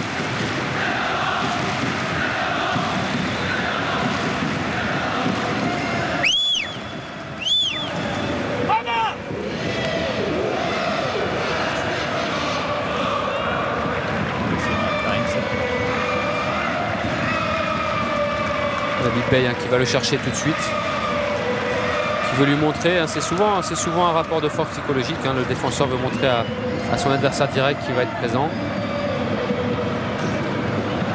Silo met un rôle ingrat durant cette soirée, toujours obligation de jouer dos au but. Il a réussi une fois à se retourner avec une frappe en pivot qui n'était pas cadrée. Heinz devant Lorixana. Alors on joue bas, côté marseillais, on le voit juste devant les 16,50 m. Et le ballon est récupéré par Mamadou Niang. On a entendu Albert Raymond qui criait sortez Niang face à Camara. Niang, il était un petit peu en train de s'excentrer et il a été battu physiquement par le capitaine stéphanois. Il y a peut-être mieux à faire, il y a peut-être un coup à 2 contre 3 à jouer avec Djibril Cissé sur le côté gauche. On voit Cissé qui fait l'effort. Oui, face à Dabo. On a bien entendu Albert Raymond qui demandait absolument à son équipe de sortir parce que c'est vrai que c'est un réflexe malheureusement presque naturel parfois, c'est de reculer comme ça quand on mène. De reculer, alors c'est vrai qu'ils peuvent prendre l'option de jouer assez bas pour jouer en contre, mais entre jouer bas et jouer juste à la limite des 16,50, c'est quand même prendre des risques. J'allais dire, rappelez-vous de la semaine dernière quand même. Parce que bon, nous, c'est sûr on s'en souvient, mais je pense que les joueurs s'en souviennent encore plus près que nous. Et Marseille n'est pas particulièrement, en tout cas sur les dernières semaines, une équipe qui est faite pour préserver le score. Alors certes, elle a des possibilités de contre, certes, elle pouvait miser sur ses possibilités face à Sochaux. Ça a marché 2 fois, mais à chaque fois, ils sont revenus dans la rencontre. Saint-Etienne n'est pas Sochaux. Enfin, quand même, c'est sûr qu'Albert Raymond, il doit être particulièrement lucide à ce sujet-là.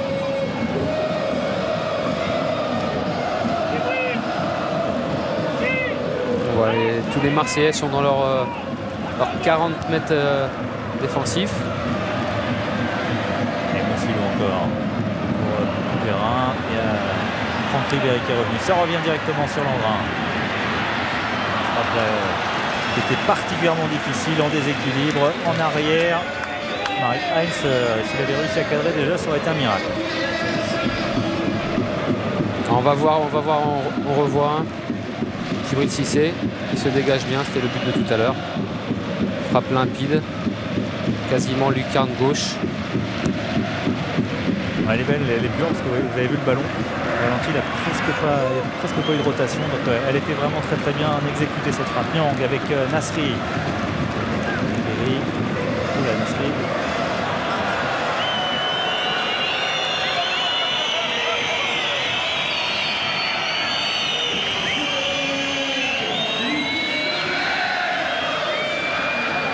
C'est Loïc Perrin qui a dû, on revoit, qui doit marcher dessus. Quand on a intercepté, qui doit marcher sur le pied, c'est assez douloureux.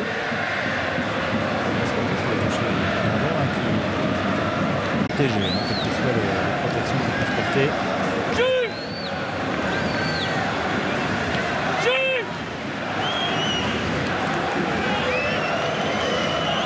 J'ai l'impression que c'était sur le coup de pied, mais c'était sur le tendon d'Achille, alors ce qui est encore plus douloureux pour Samina Nasri. Là, il a quand même bien ressenti la douleur. Imaginez, il y avait une seconde ou deux qu'il avait lâché le ballon. On va bien le revoir. Oh oui, il a bien... Il y a un malléole qui a pris un coup aussi. Ouais, tendon d'Achille, malléole interne.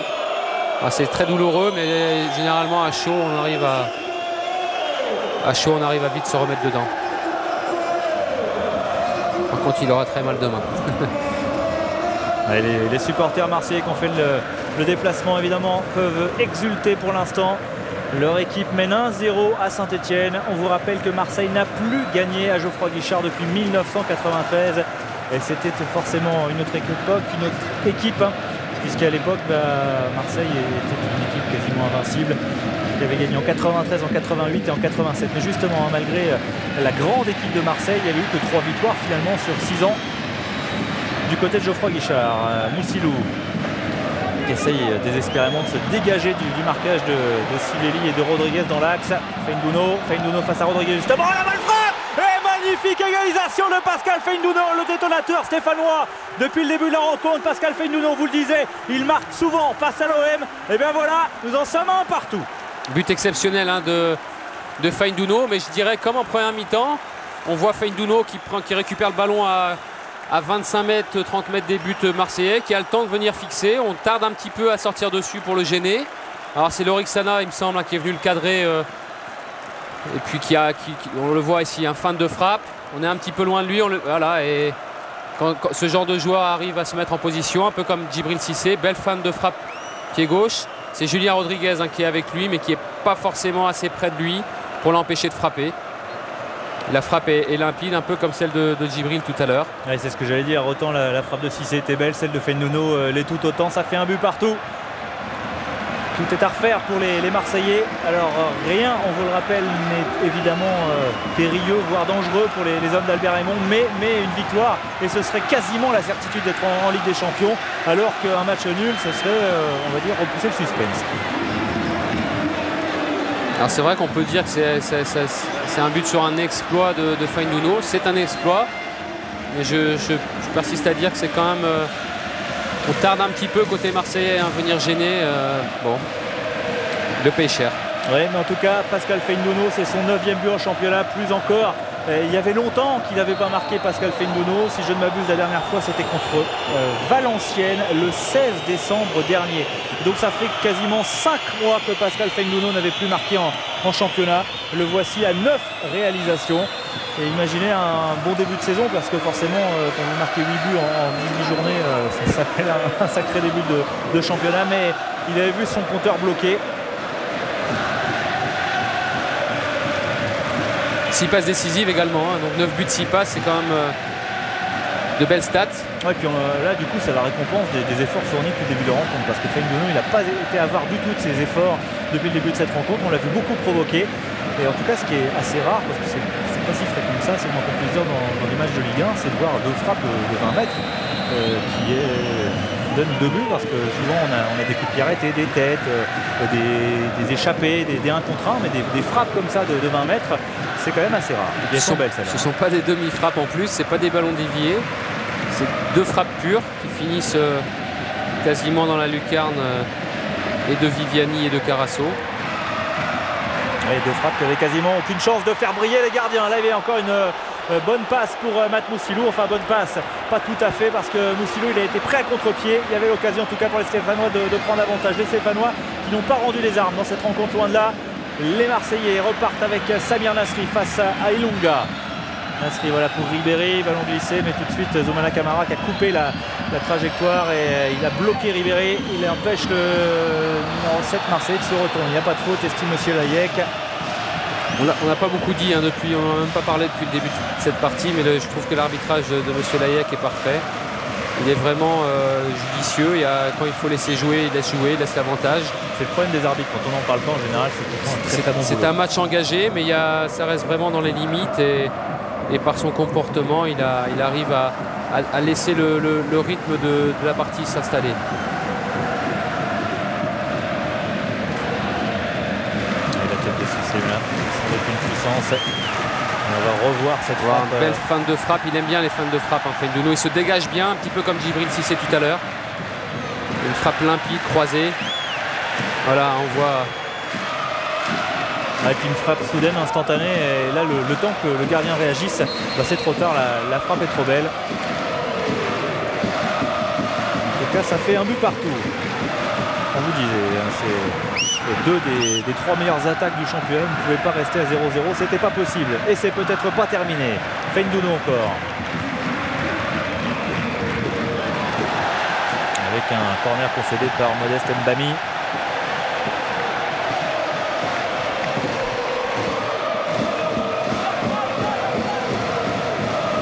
Je disais que Fendono aimait cette équipe de l'Olympique de Marseille puisqu'il marque quasiment tous les ans contre cette formation. De l'autre côté, il y en a un qui n'est pas rentré encore, c'est Pagis qui lui marque souvent face à Saint-Etienne.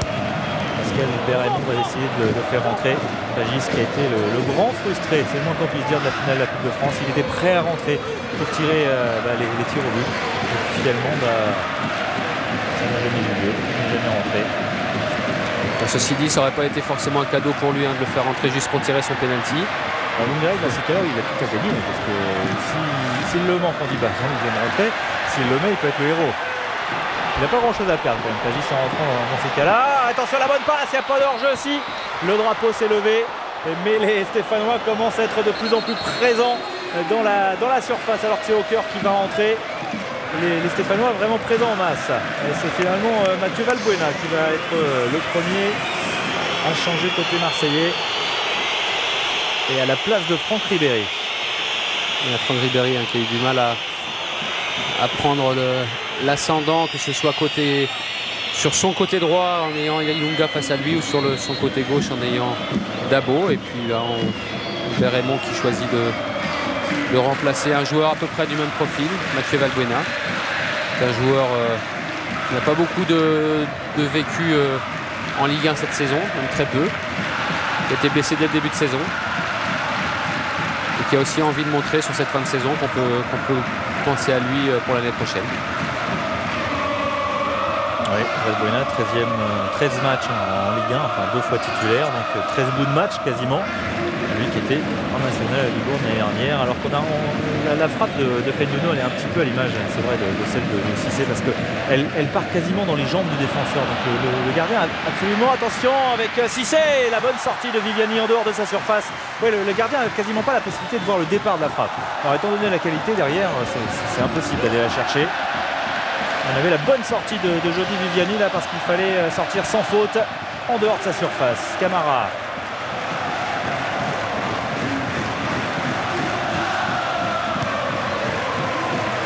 On est entré dans le dernier quart d'heure de cette rencontre.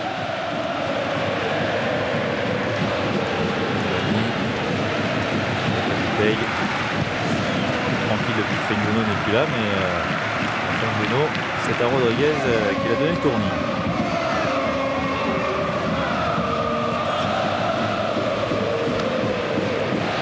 Finalement le réajustement aussi bien à sec, en faisant entrer Heinz côté gauche et en recentrant un peu Pascal Fendono a porté ses fruits.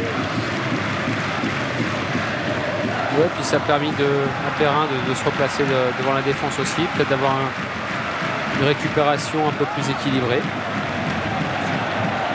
Parce que souvent les supporters, quand on est mené 1-0 comme ça, se disent mais pourquoi on met un autre milieu de terrain, voilà.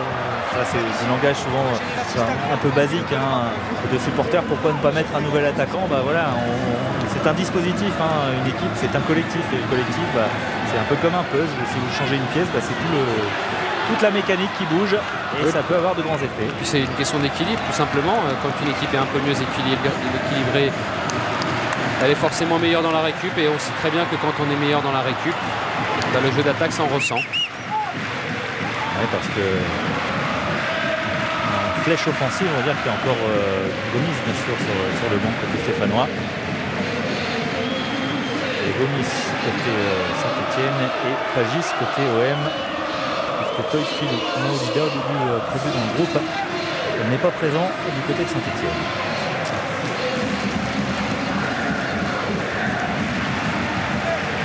Et encore 13 minutes à jouer, 13 minutes pour essayer de forcer la décision.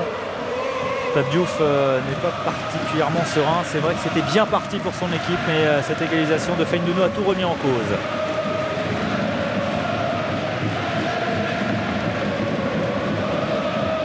Camara. Petite solution, mais personne ne vient l'attaquer. Donc, dans l'écran du mètre, 20 mètres. Et il joue directement, c'est bien fait! Vous avez vu hein, comme on n'attaque pas Camara, comme quoi les petites causes peuvent avoir de grands effets avec Moussilou qui manque sa reprise. Mais c'est ce que dit Carasso, vous avez laissé complètement faire Zoumana Camara. Bien sûr, mais on l'a dit plusieurs fois depuis le début de cette rencontre, hein, c'est un petit peu le problème marseillais ce soir. On laisse un peu trop jouer le porteur de balle stéphanois. Et puis là c'est Camara qui, d'un beau petit ballon piqué du pied gauche, trouve Moussilou dans le dos de la défense. Alors si on ne contrôle pas le porteur de balle, et ben, qu'au moins on contrôle la profondeur, mais là ils n'ont fait ni l'un ni l'autre. Ce qui fait que bon, Moussilou est un petit peu plus adroit. Là, ça aurait certainement été compliqué pour les Marseillais.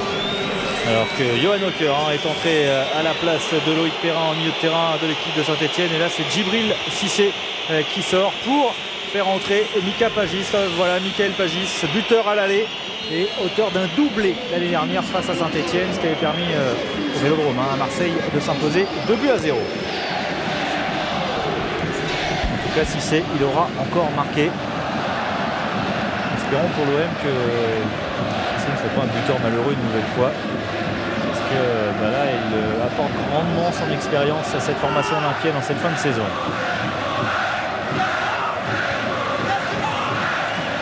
C'est un compétiteur, hein, vraiment se nourrit de la compète. Il est certainement pas très content de sortir. Pagis va prendre le relais, un peu plus frais.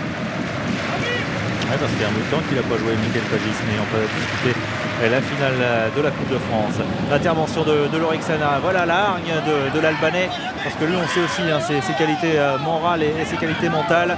Feinduno, de trouver Marek Heinz, intervention d'Mbami et Samir Nasri. Voilà, en termes de protection de balle, ça va pas être facile d'aller lui chipper le ballon dans les pieds. Il va être utile, hein, Samir Nasri, ça va être son rôle surtout de cette fin de partie. Si les Marseillais ont la possibilité évidemment d'être dangereux, d'aller marquer un deuxième, ils s'en priveront pas, mais je pense que Samir Nasri va surtout être très utile dans la conservation de balles. Il va falloir que les Marseillais gèrent un petit peu cette fin de match, même s'ils n'arrivent pas à gagner, qu'au moins ils prennent un point pour se donner encore toutes les chances sur le dernier match d'accrocher la deuxième place. Oui, parce qu'on vous rappelle encore une fois les données, hein, si vous n'étiez pas avec nous en début de rencontre. Marseille a 2 points d'avance sur Lens et Bordeaux. Si Marseille gagne, eh bien, et même si Lens et Bordeaux gagnent, ça ne changera rien. Mais en revanche, si Marseille fait nul et que Lens et Bordeaux gagnent à leur tour, alors là, ça sera la différence de but que ça se jouera. Mais de ce côté-là, la différence est en faveur de Marseille. Pour l'instant, plus 13 pour les Marseillais, plus 9 pour Lens, plus 6 pour Bordeaux. On va dire que le plus gros adversaire en cas d'égalité, c'est Lens. Mais il y a encore une dernière journée, donc tout se jouerait la dernière journée. Il faut quand même savoir que l'OM reçoit Sedan d'ores et déjà condamné à la Ligue 2. Et donc il y a tout à fait, enfin en tout cas les Marseillais ont tout à fait leur destin entre leurs mains pour être assurés de participer à la Ligue des Champions. Et je parle bien de la 2e place, hein, directement qualificative pour cette Ligue des Champions. Donc même un match nul, tout ça fait un mauvais résultat de la part de l'OM. Il ne faut pas perdre pour l'OM. C'est là-dessus que les joueurs vont devoir faire l'effort aussi sur le petit quart d'heure qui reste, hein, avec les arrêts de jeu. Il va falloir être lucide et qu'ils aient vraiment conscience sur le terrain que même s'ils n'arrivent pas à l'emporter, qu'au moins qu'ils prennent un point. Ce sera un résultat positif pour eux. Et c'est bon, la fatigue se faisant sentir sur les fins de match. Souvent on est un peu moins lucide et puis on se précipite, on se trompe un peu d'objectif.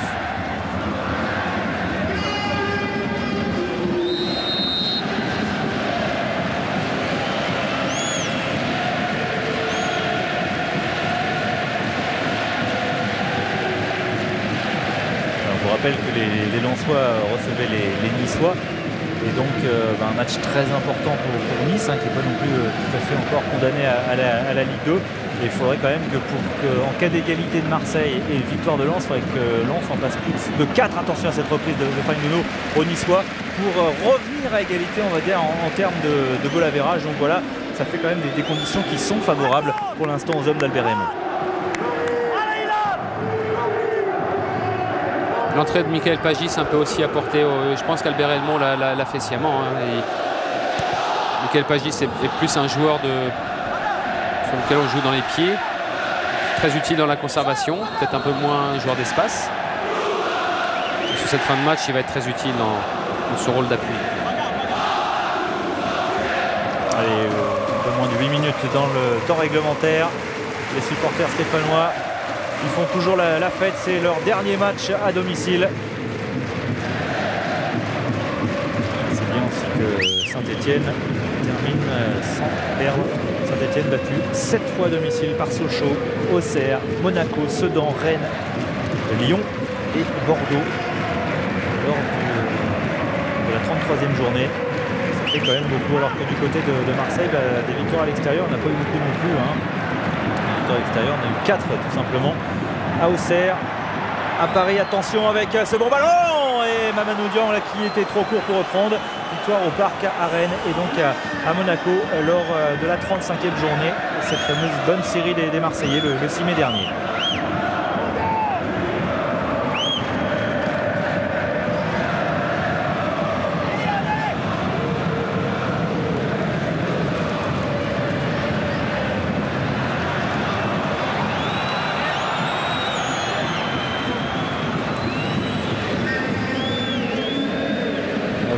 Nicolas, c'est l'équipe Saint-Etienne qui a perdu le plus de matchs à domicile. 7 matchs perdus, vous l'avez dit tout à l'heure.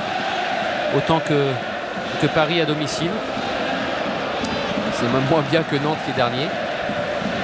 C'est vrai que pour jouer le du tableau, c'est pas suffisant évidemment. Ouais, mais il y a beaucoup de paradoxes quand même quand on observe le classement cette année en Ligue 1. Quand on voit que Marseille est deuxième avec 12 défaites, c'est quand même énorme. Mais bon, le mérite des Marseillais, c'est d'avoir fait un peu moins de matchs nuls par exemple que les Lensois. 12 défaites pour Marseille, 12 défaites pour Bordeaux, qui sont deuxième et quatrième du championnat. Ça peut paraître, c'est vrai, vu de l'étranger, un peu énorme quand même. C'est assez étonnant, oui. Quand on perd autant de matchs, généralement on est bien plus bas que ça. Bon, ils ont réussi à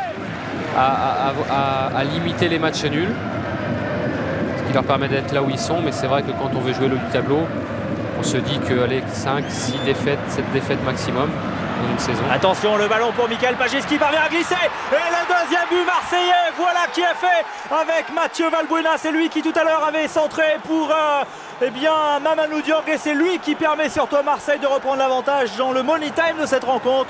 Marseille mène 2-1. Marseille, plus que jamais, est en train de s'envoler vers la Ligue des Champions. Et puis au moment où nous en parlions, les Marseillais ont la faculté de limiter les matchs nuls. Ils nous en font la preuve une fois de plus, où ils vont chercher peut-être cette petite victoire, mais en tout cas ce but qui leur donne l'avantage.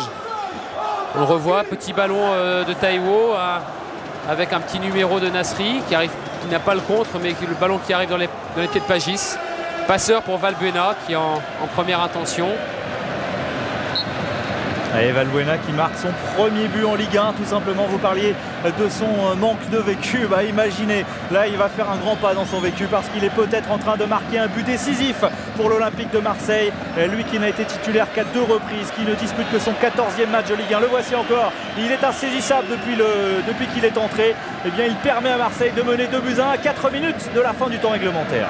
Oui, et puis alors, je pensais que les entrées de Pagis notamment allaient permettre aux Marseillais de mieux gérer peut-être leur possession de balle sur la fin de match. C'est Pagis qui est passeur et Valbuena qui termine. Généralement on parle de coaching gagnant. Voilà, c'est moins qu'on puisse dire parce que le coaching d'Ivan Asek était bon, le coaching d'Albert Raymond est bon également. Avec Moussilou, attention, on a vu le sourire également de Djibril Cissé qui se disait ça y est, le travail est en train de payer peut-être avec le ticket pour la C1. Mais c'est vrai que le coaching là, est particulièrement efficace de la part des deux entraîneurs. Attention, Fendono qui fait une bonne glissade. Il a mis 15 mètres à tomber. Il est revenu à la faute, monsieur Dayek. On revoit un petit numéro de Nasri. Il n'a pas le contre. Belle intervention de Dabo. Puis finalement, c'est Mika. Les 4 y participent. C'est Mika Pagis qui récupère ce ballon. Et Nasri, Niang, Pagis et derrière Valbuena. Exactement, les quatre joueurs offensifs. Et c'est à Carasso, elle a s'imposer. Oui, parce qu'on est dans les dernières minutes de cette rencontre. Le coup franc de Pascal Feindouno directement sur Cédric Carasso, voilà, qui s'assure en 2 temps de la protection de cette ballon. S'énerve un tout petit peu de la frustration peut-être chez les Stéphanois avec Perki. Il y a peut-être eu aussi des tirs règlements de compte comme souvent sur les coups de pied arrêtés. Là, Cédric Carasso qui a... C'est des moments importants pour les gardiens de sortir sur ces ballons aériens en fin de match pour donner confiance à tout le monde. Oui, il ne prend pas de risque parce que le ballon est glissant. Il n'y a personne devant lui. Voilà, petit duel Sivelli-Perkis.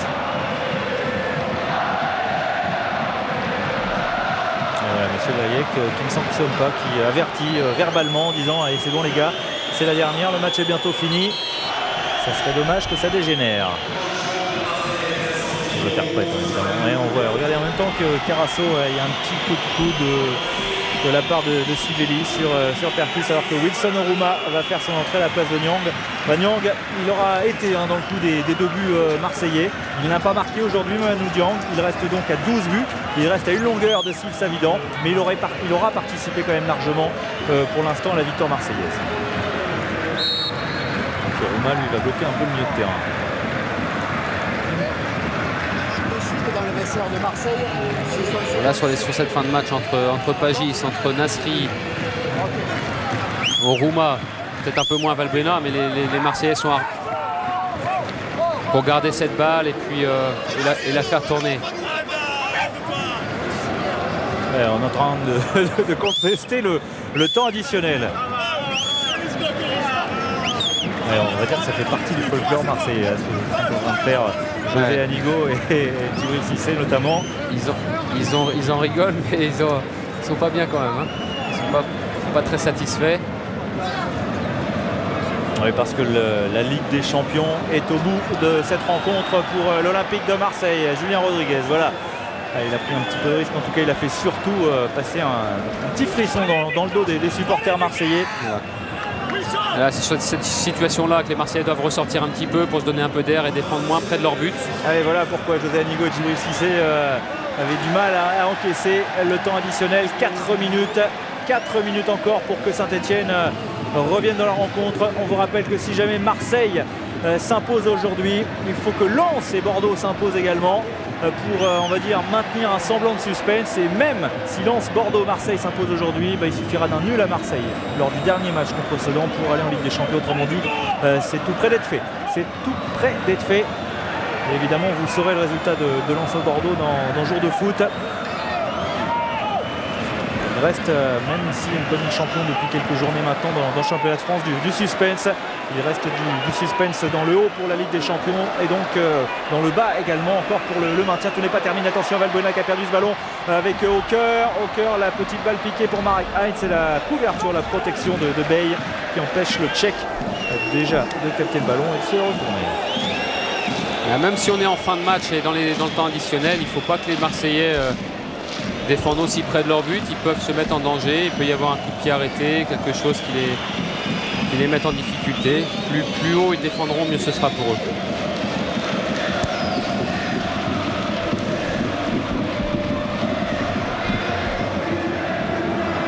Enfin, ça sent bon quand même pour les Marseillais, Nicolas. On voit mal l'OM se faire battre, se faire vraiment accrocher au dernier match par Sedan qui n'a plus rien à jouer. Au Vélodrome, devant son public, avec une grosse pression. Bon. Ça sera la fête au contraire, ce sera la fête au Vélodrome. Ouais, puis les Marseillais, les joueurs, le public aiment ces matchs à...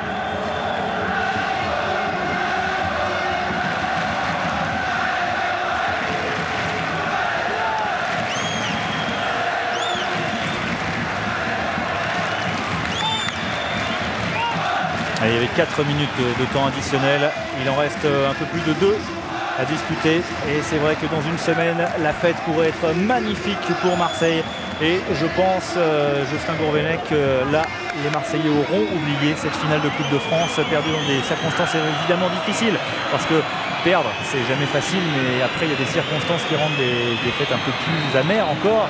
Mais c'est vrai que là, si Marseille se qualifie pour la Ligue des Champions, ce qui est quasiment fait, la fête au Vélodrome nous permettra d'oublier un petit peu les crispations de cette longue saison.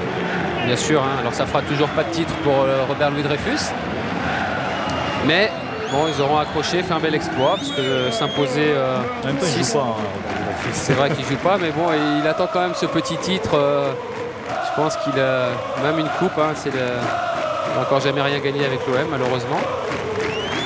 Mais bon, finir second, même s'il n'y a pas de titre, c'est quand même honorifique. Finir derrière Lyon, avec la première équipe française derrière l'OL, c'est à l'heure actuelle en tout cas, on va pas dire un exploit, mais c'est bon. Et puis briller l'année prochaine, imaginez, briller en Ligue des Champions, retrouver les joutes européennes, retrouver les plus grands clubs. Et puis c'est la promesse d'ambiance énorme du côté du Vélodrome. C'est aussi peut-être la promesse d'avoir un bel effectif l'année prochaine à Marseille, parce qu'on sait qu'à Marseille, plus qu'ailleurs, c'est difficile. Et à Marseille, plus qu'ailleurs, eh bien, si jamais il y a de la passion, si jamais il y a des grands joueurs, eh bien, il peut y avoir de grandes affiches. Et puis ces grandes affiches peuvent aussi permettre aux grands joueurs soit de rester, soit d'arriver du côté de la Canebière. Donc ça, c'est vrai que ça nous promet déjà une saison 2007-2008 avec pas mal de piment. Et puis un rival pour Lyon, que ce soit sur le plan national et sur le plan de la Ligue des Champions. En tout cas sur le plan du prestige. Non, puis c'est la place de Marseille, hein, la scène. On doit voir Marseille sur le devant de la scène française, et voilà, c'est fait. Et voilà, c'est fini. 5e victoire consécutive de l'Olympique de Marseille qui assure son ticket pour la Ligue des Champions.